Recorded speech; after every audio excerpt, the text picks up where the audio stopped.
আজি সমগ্ৰ ৰাজ্যত 3,88,000 প্ৰধানমন্ত্ৰী আৱাস যোজনা ঘৰৰ অনুমোদিত পত্ৰ প্ৰদান কৰে হিতাধিকাৰীৰ মাজত।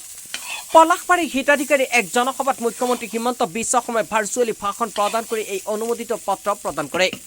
সমান্তৰালকৈ আজি বজালী উন্নয়ন খণ্ডৰ কাৰ্যালয়ত অনুষ্ঠিত হোৱা এখন সভাত 2525 গৰাকী হিতাধিকাৰীক এই পত্ৰ প্ৰদান কৰে। উক্ত সভাত উপস্থিত থাকে পাঠশালা পৌৰসভাৰ পৌৰপতি জলি চৌধুৰী, বজালী জিলা অতিৰিক্ত উপায়ুক্ত উৰ্মি মেধি, বজালী উন্নয়ন খণ্ডৰ খণ্ড উন্নয়ন বিষয়া চন্দন বেজবৰুৱাকে আদি কৰি বজালীৰ কেইবাগৰাকীও বিশিষ্ট শিক্ষাবিদ। বজালী উন্নয়ন খণ্ডত আমাৰ বজালী উন্নয়ন খণ্ডৰ অন্তৰ্গত 20খন পঞ্চায়তক লৈ আজি প্ৰধানমন্ত্ৰী আৱাস যোজনাৰ যি হিতাধিকাৰী আজি অনুমোদন পত্ৰ ইয়াত প্ৰেৰণ কৰা হৈছে।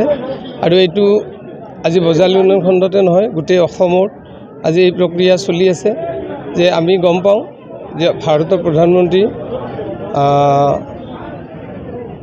নৰেন্দ্ৰ মোদী ডাঙৰীয়াৰ যিটো সপোন, এই সপোনক বাস্তৱায়িত কৰাৰ এক প্ৰয়াস, আৰু এই প্ৰয়াসক অসমৰ মুখ্যমন্ত্ৰী ডক্টৰ হিমন্ত বিশ্ব শৰ্মা ডাঙৰীয়া আৰু পঞ্চায়ত আৰু গ্ৰামোন্নয়ন বিভাগৰ মন্ত্ৰী তথা আমাৰ এই সমষ্টিৰ বিধায়ক সন্মানীয় ৰঞ্জিত কুমাৰ দাস ডাঙৰীয়াৰ যিটো পদক্ষেপৰ জৰিয়তে দি আজি 3,88,000 অসমত হিতাধিকাৰীয়ে একেলগে এনেধৰণৰ এই অনুষ্ঠানৰ জৰিয়তে দি এই ধন মোকলাই দিয়াৰ ব্যৱস্থা কৰিছে।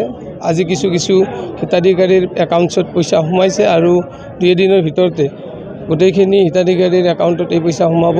যে ইয়াৰ জৰিয়তে দি যিটো এইখন চৰকাৰৰ যিটো লক্ষ্য আৰু উদ্দেশ্য, এই উদ্দেশ্য হৈছে যাতে অসমত এনেকুৱা এটা পৰিয়াল যাতে ৰৈ নাযায়, যে কোনোবা গৃহহীন বা তেনেকুৱা এটা ভাল ঘৰ নথকাৰ বাবে অন্তত মানুহৰ যিটো দুখ বেদনা, এই বেদনাটো অন্তত আমাৰ এইখন চৰকাৰে উপলব্ধি কৰিছে আৰু যাৰ কাৰণে এনেকুৱা এটা পদক্ষেপ হাতত লৈছে। গতিকে এই চেগতে আমি এই পদক্ষেপ লোৱাৰ বাবে ভাৰতৰ প্ৰধানমন্ত্ৰী, অসমৰ মুখ্যমন্ত্ৰী, বিভাগৰ মন্ত্ৰীক আমি আমাৰ ফালৰ পৰা আন্তৰিক ধন্যবাদ আৰু কৃতজ্ঞতা জনাইছোঁ।